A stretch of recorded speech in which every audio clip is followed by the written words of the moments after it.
Hi, good morning, good afternoon, everyone. Assalamualaikum. I would like to thank each and every one of you for being here with us at this live session from Masa University, Sarjana Putra campus. I am Wan Adiba Nadia. You guys can call me Nadia. I am from Faculty of Health Sciences, Masa University, and I will be moderating today's session. So today's webinar, role of physiotherapists and prevention of occupational related injuries, is proudly organized by the Faculty of Health Sciences, Masa University. Dear viewers, before we proceed further, I would like to give you a brief overview of the programs offered by the Faculty of Health Sciences at Masa University. So, Faculty of Health Sciences, under this faculty, we have physiotherapy, medical imaging, environmental health, and also occupational safety and health. So, under this faculty, there are three departments. There's Department of Physiotherapy, Department of Environmental Health, and also Department of Medical Imaging. So under each department, so for the School of Physiotherapy, there's the Diploma of Physiotherapy, Bachelor of Physiotherapy, Bachelor of Physiotherapy for the ODL, and Master of Physiotherapy. Under the Department of Environmental Health, there's Diploma in Environmental Health, Bachelor of Environmental Health and Safety, Bachelor of Environmental Health and Safety for the ODL, and Diploma in Occupational Safety and Health. And then for the Department of Medical Imaging, there's Diploma in Medical Imaging Radiography, Bachelor of Medical Imaging, and also Bachelor of Medical Imaging ODL, Open Distance Learning. So why should you join health sciences? Well, there are a lot of reasons. One, because there's high job demand. It's an essential service anywhere around the world. There's no boring work routine. There's lucrative remuneration, low risk of job redundancy, so it cannot be automated. There's opportunities to work in a variety of settings and a career you can feel good about. So there's Master of Physiotherapy, 1-year program for full-time and 2-year program for the part-time. These are the entry requirements to enter the Master of Physiotherapy. So you have to have a bachelor's degree, and there's also the English proficiency. You can look at these more at www.masa.edu.my. So these are the bachelor programs. There's Bachelor of Physiotherapy and the ODL program, Bachelor of Environmental Health and Safety, Bachelor of Medical Imaging, like I mentioned before. And these are the entry requirements for the bachelor programs. And there's also diploma programs, and these are the entry requirements. And the Diploma in Occupational Safety and Health, it's also a 3-year program, and these are the entry requirements. You can look at these entry requirements more at the MASA website, www.masa.edu.my. So Masa University and infinite excellence is what Masa aspires to provide to each of its graduates. Why should you choose Faculty of Health Sciences, Masa University? Because of its extensive teaching and learning experience. So we have experienced and dedicated international pool of academic staff. We also have various study modes like conventional, open and distance learning. There's also cross-teaching by experts. So Masa has the most number of health disciplines in a single institution among all IPTS. There's also interactive teaching and emphasis on hands-on clinical skills. So it's not just face-to-face, there's also online platforms like the LMS.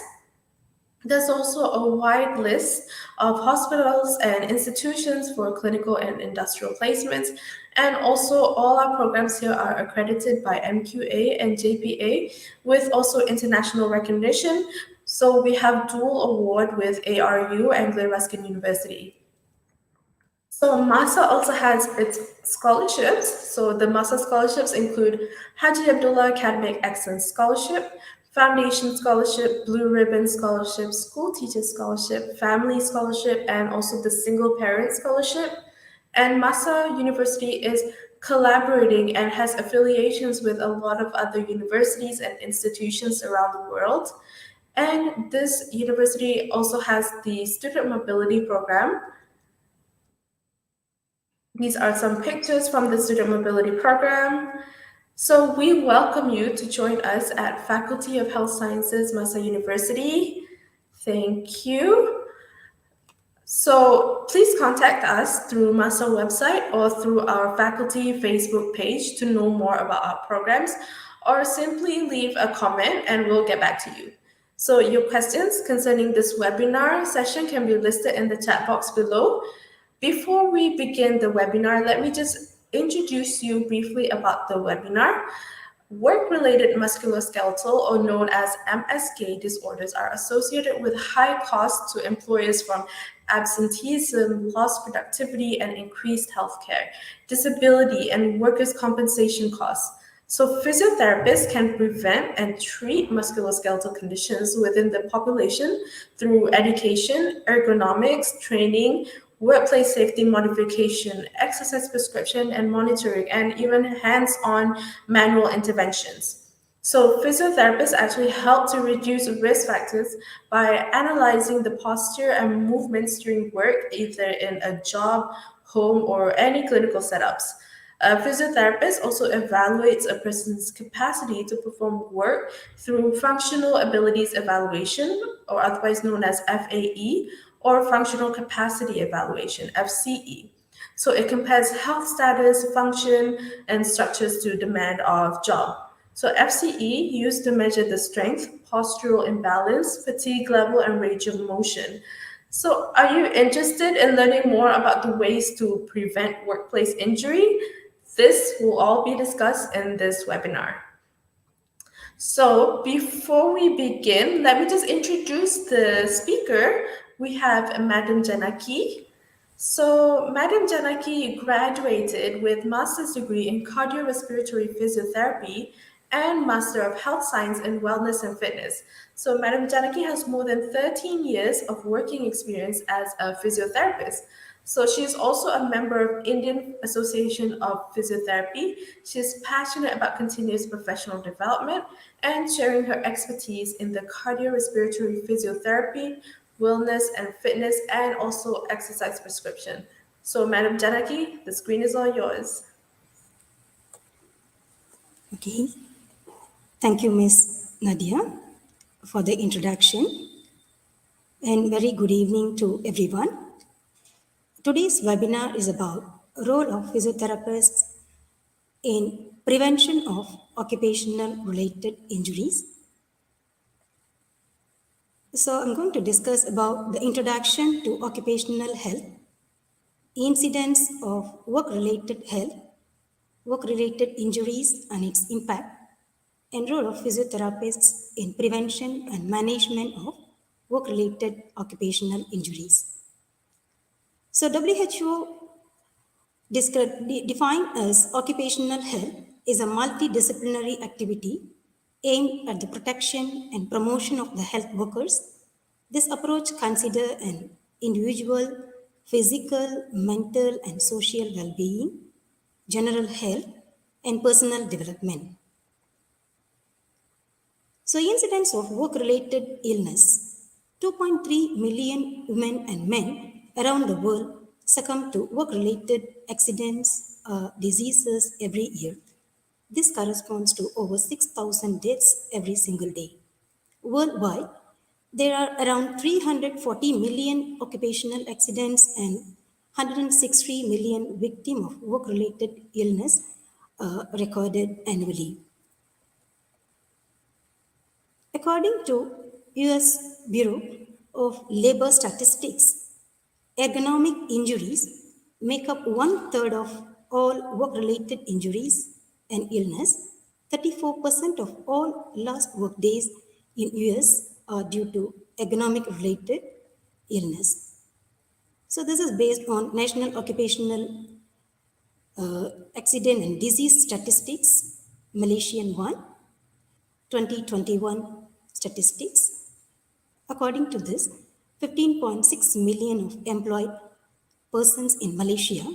Out of this 15.6 million, 21,534 occupational injuries are recorded every year. In 2021, 21,534 occupational injuries were recorded and 301 fatal occupational injuries, and 21,233 were non-fatal occupational injuries. So according to this survey, from 2004 until 2021, so the number of incidents, the record were declining recently in 2020 to 2021. So due to a COVID pandemic, so most of the industries were closed, forcefully closed. Because of those reasons, in 2020 and 2021, number of incidents were recorded very less.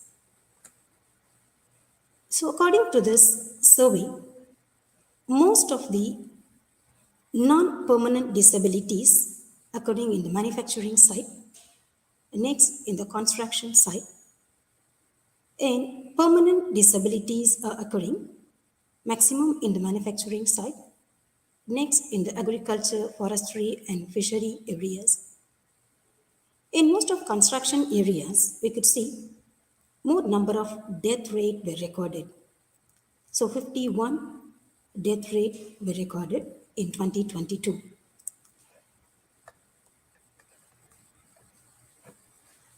So three leading causes of work-related injuries treated in an emergency department were contact with the objects and equipments, overexertion and bodily reactions, and falls, slips, and trips, fallout, like without the fall.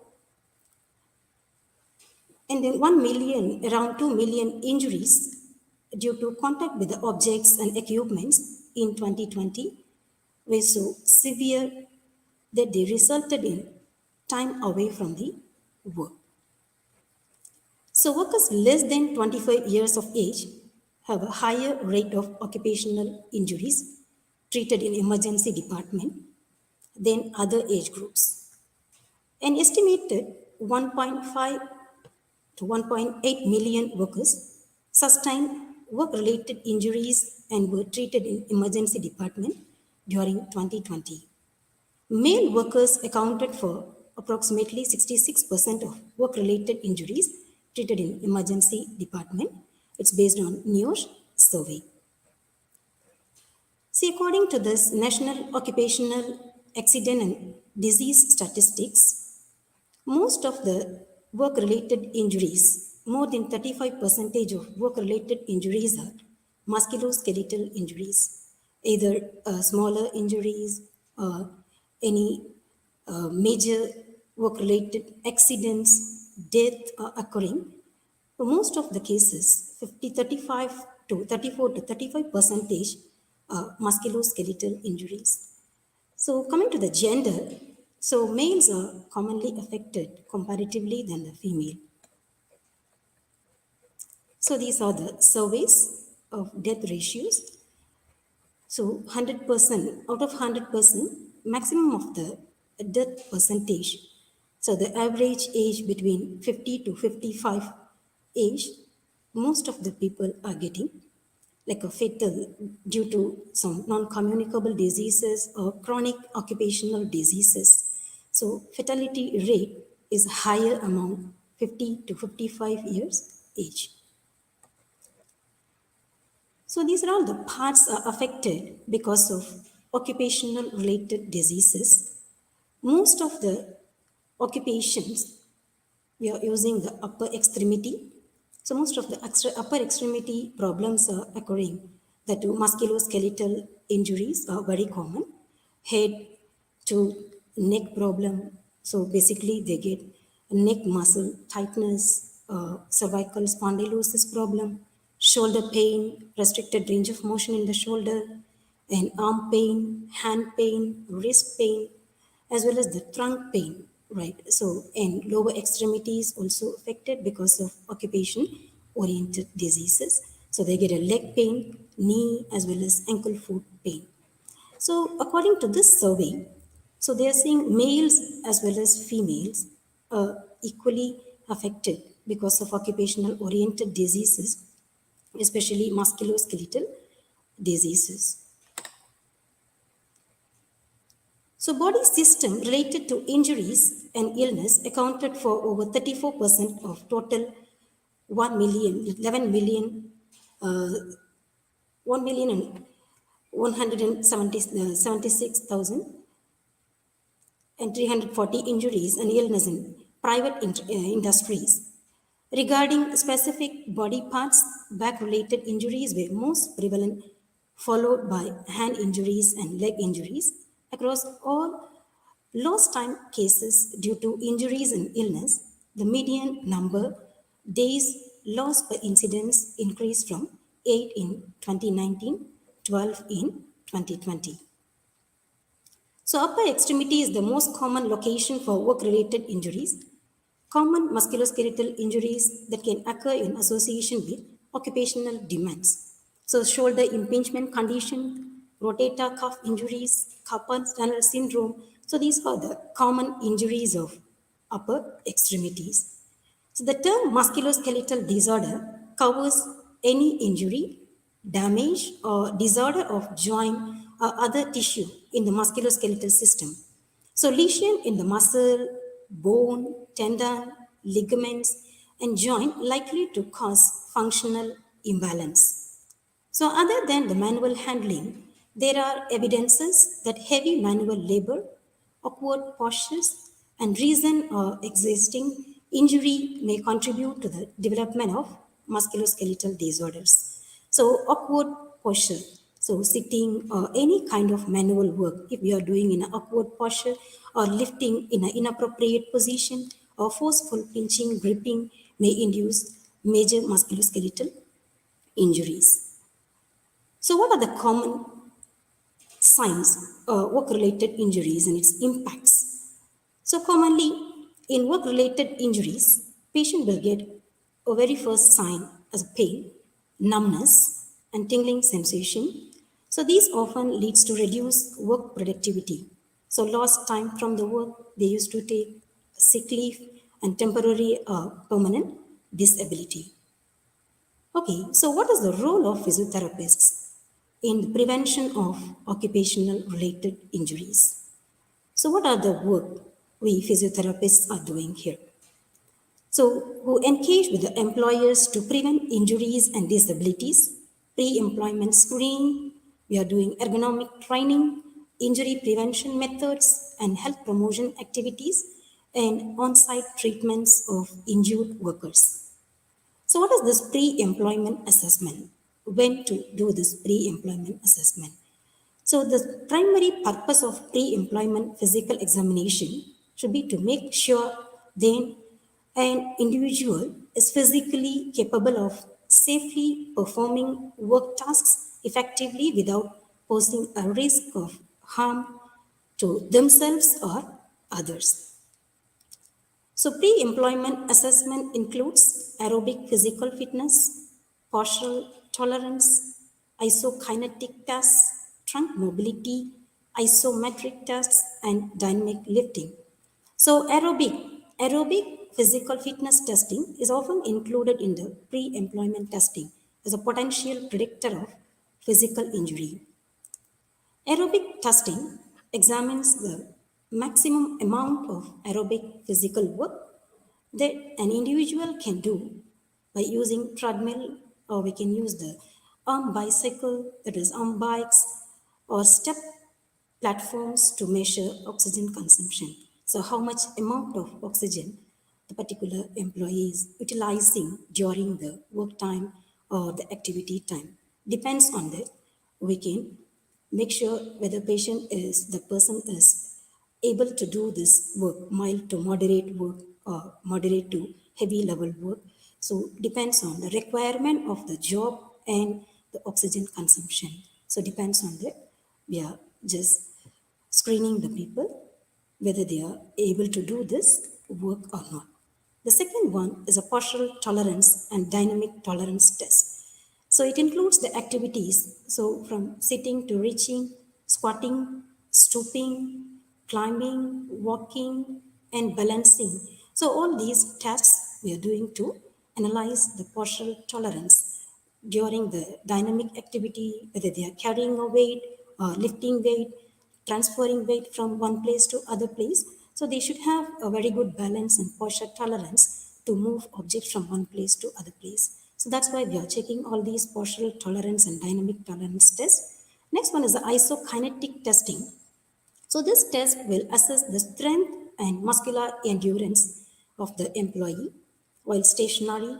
This test specifically measures the strength of the muscle that affects the movement of joint, such as the shoulder, knee. So the specific muscle bulk or muscle group strength we can assess through this isokinetic testing. Moreover, we can check the endurance of the test. So how long they can work without the tiredness. So how much endurance, the capacity they are having. So for that, we can use this isokinetic testing.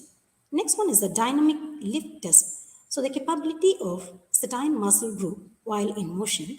So this usually involves lifting equipments from the job or performing, simulating using the weights, lifting boxes. So how to shift the box, everything with the simulation. So we will check during pre-employment assessment. So next major thing is ergonomic assessment. So ergonomic assessment is a tool. Even the ergonomists use this tool. Physiotherapists can also use this ergonomic assessment tool to assess the manual work. We have some major assessment tools such as like a REBA scale, ruler scale to assess the body functions like neck, upper extremity, spine movement, total body assessment also we can do using this assessment tool. Main aim of this ergonomic assessment tool is to fit the working task. That is the main aim of this assessment. So physiotherapists use this ergonomic assessment tool to identify injury risk factors.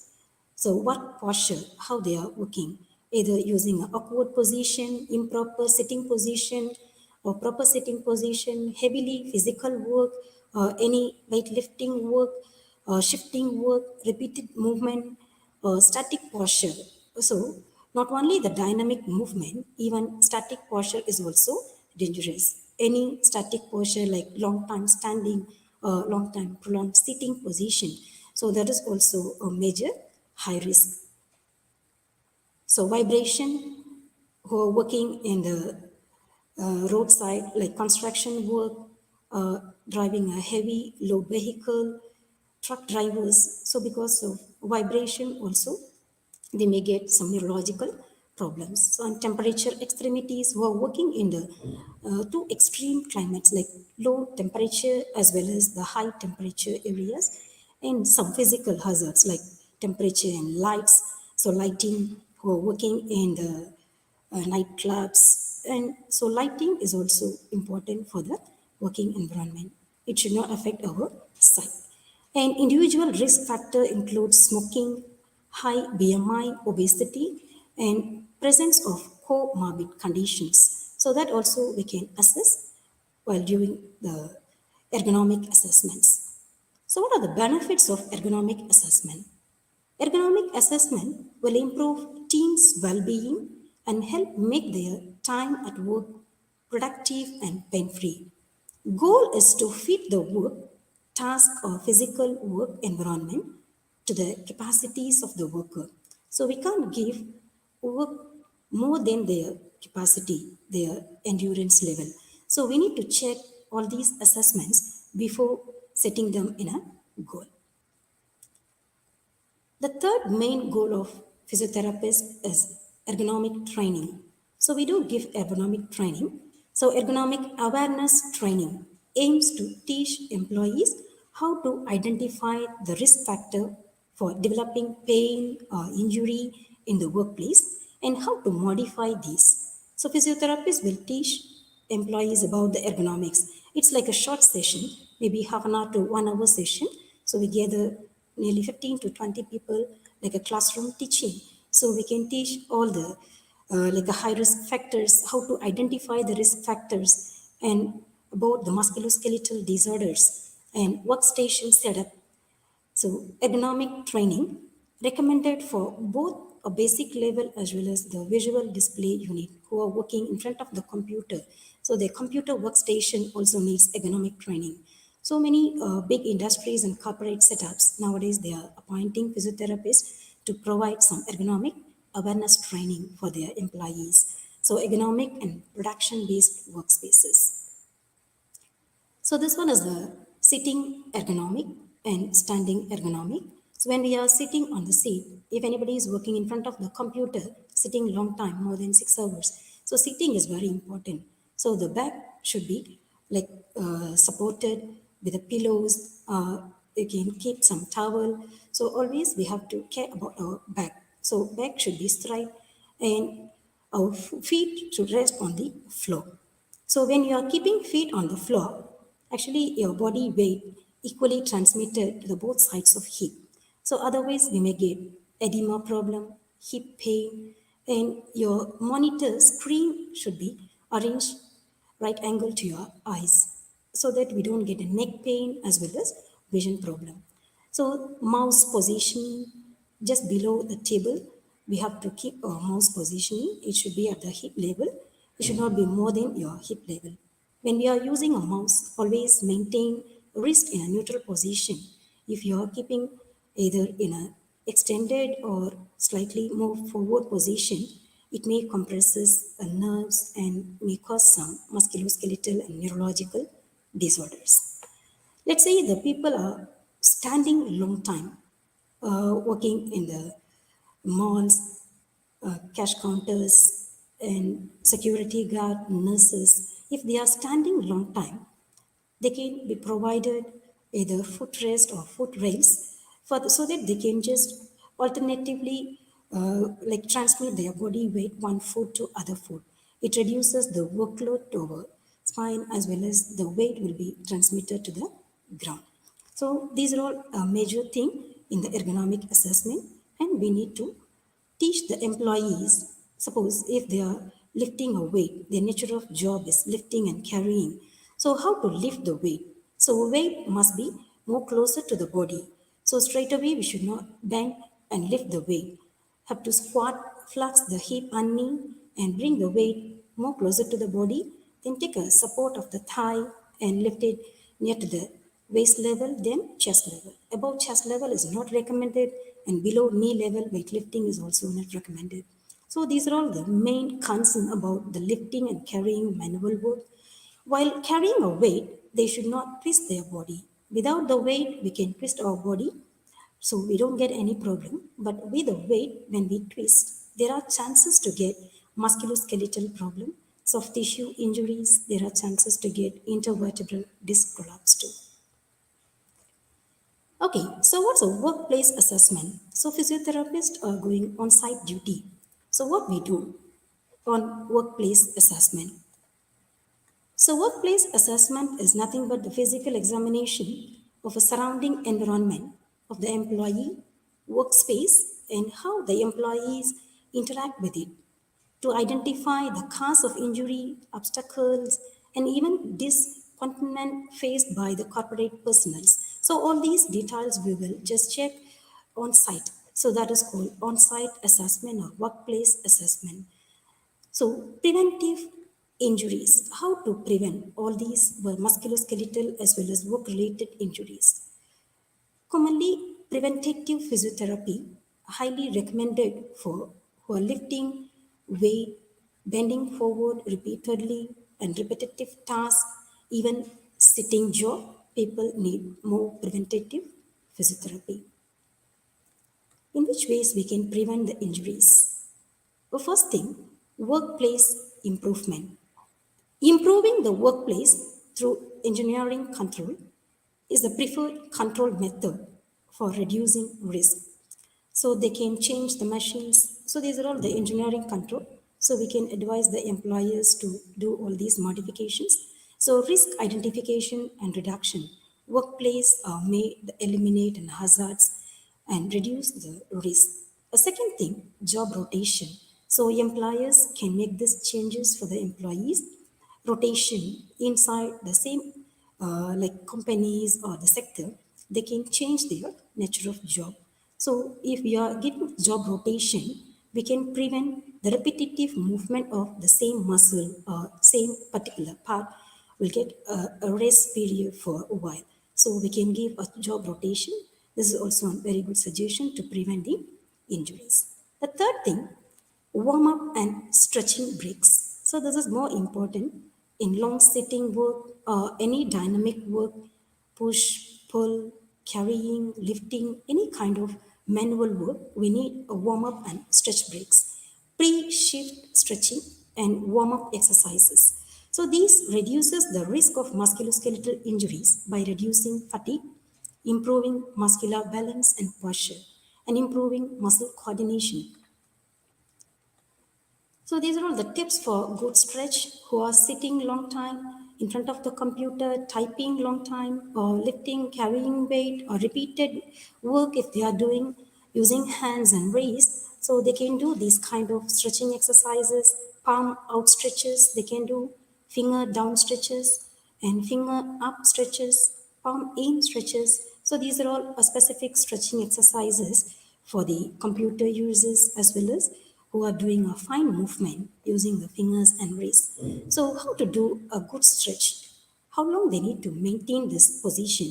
So they can maintain it for 15 to 20 seconds. During this exercise, they can do a deep breathe and relax their body, and they need to repeat minimum of 3 times on each side.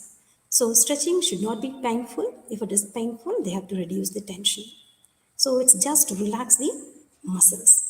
So these are all some hand exercises to reduce the tension as well as to improve the blood circulation, to avoid nerve compression.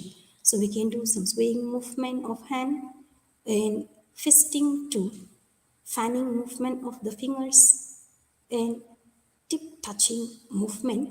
It improves blood circulation, it improves the coordination and overall stretch of the wrist, flexion, extension stretches. So a thumb flexion, extension stretches we can do to improve a coordination plus to reduce nerve compression also. So these are all very good exercises for the hand and wrist. Minimum 3 times they can repeat these exercises. Back exercises, if they are sitting long time, maximum 45 minutes they can sit at the same place. Every 45 minutes once, they have to just get up from the place. They can do some stretches, back stretches. So they can do neck stretches, back stretches, maintain it for a few seconds, maximum 10 to 15 seconds. They can maintain this posture. They can walk around the workstation. After 1 minute or 2 minutes, they can return to their work. So this can reduces or prevents the major musculoskeletal injuries. And for the dynamic warm-up exercises, so high knees, butt kickers, side kicks, skipping, and arm circles. So these kind of exercises they can do: arm cross chest, full arm circles, shoulder twists, side bends, hip rotations, lunges, leg swing, side swing. All these exercises they can do. These are all dynamic exercises to improve blood circulation plus to prevent major musculoskeletal disorders. We can do these kind of exercises. Maximum we can do it for 1 or 2 minutes enough. So 1 or 2 repetitions we can do during the work time. And fourth management, that is prevention measure, is strengthening. So how do strengthening exercise helps to reduce the injury? So strengthening keeps your muscles strong and help build new muscle mass by improving your muscle strength, power and endurance. So muscular strength are more likely to have a better posture. So we have uh, extensor muscles, the back muscles are maintaining our posture. If we strengthen our back muscles, we can maintain our posture in a healthier way and both healthier bones and proper heavy lifting weight. And this decreases the risk of back pain and overexertion. So weightlifting, work with the resistance bands, heavy gardening, hill walking, push-ups, sit-up and squats. These kind of exercises they can do to improve their muscle strength and muscle endurance. So fifth one is a proper team lifting and handling techniques. So we can teach the employees how to do a teamwork. If the box or weight is too heavy or too big, better to do in a team manner. So not to do an individual lifting, right? So we can encourage the employees to do a team lifting pattern and handling techniques, proper techniques. We have to teach the employees to prevent major musculoskeletal injuries. Early intervention. So early intervention to identify the early signs of fatigue. So employees will come with a complaint of fatigue or tiredness. That is the first sign. Next, they get a pain during work or later the work they get a pain. So we have to take assessment of all these early signs and fatigue. How long they can do continuous work, either 40 minutes or 30 minutes. After 30 minutes, if they get a fatigue, that is their threshold level. So we must check the early sign and symptom to give early interventions. So reduce risk to prevent musculoskeletal disorders. So what are the physiotherapy managements we are giving to the employees? Suppose patient get a musculoskeletal injury or any kind of occupational oriented injuries, we do treat the patients, we do give a management for the musculoskeletal injuries. So physiotherapists are working along with a healthcare professional who examine, evaluate and diagnose movement impairments and prescribe safe therapeutic interventions for individuals of all ages and settings. Improve ability to move functionally, reduce or manage pain. We do use some electrotherapy modalities, exercises, and some of the manual techniques we use to reduce the pain and improve the ability of the function and facilitate job or lifestyle accommodation. So, some of the diseases or chronic deformities, we do give some lifestyle accommodations, awareness or health educations, and alleviate disabilities. Physiotherapists deliver effective care to improve quality of life through prescribed physical activities, hands-on care, patient education, and program development consultation. So what kind of education we are providing to the employees? So physiotherapists can educate the patient about their injuries and underlying causes of it so that they can understand so what kind of precautionary measures they can take to prevent further damage, and they can recommend the exercises, treatments or therapies that they can aid any present injuries or prevent them from occurring. Physiotherapists can also recommend patients with the various measures they can take to avoid any of common injuries due to any physical activities or sports. So exercise is the key aspect of physiotherapy.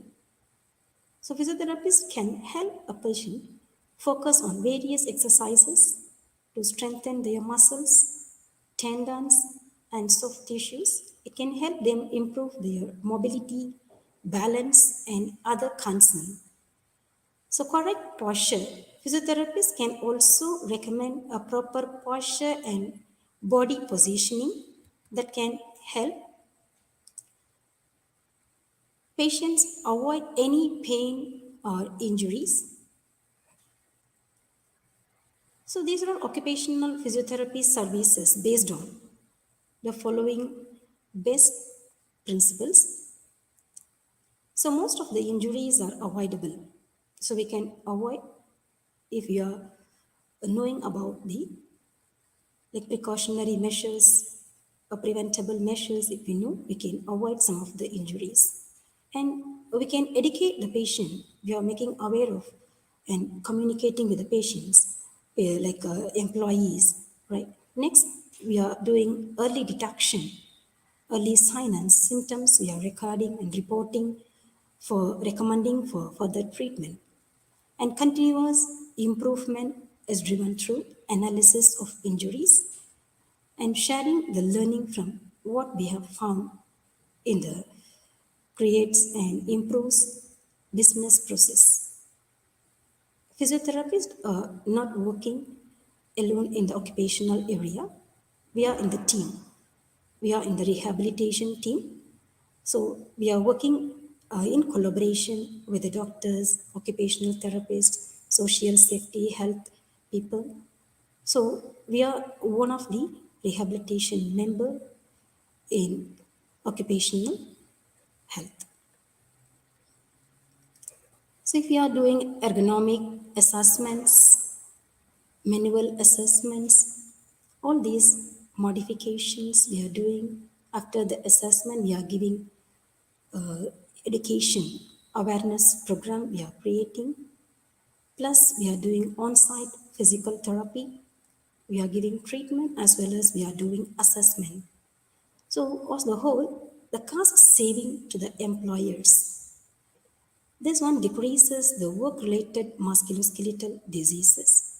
If the work-related musculoskeletal diseases are reducing, it increases the productivity.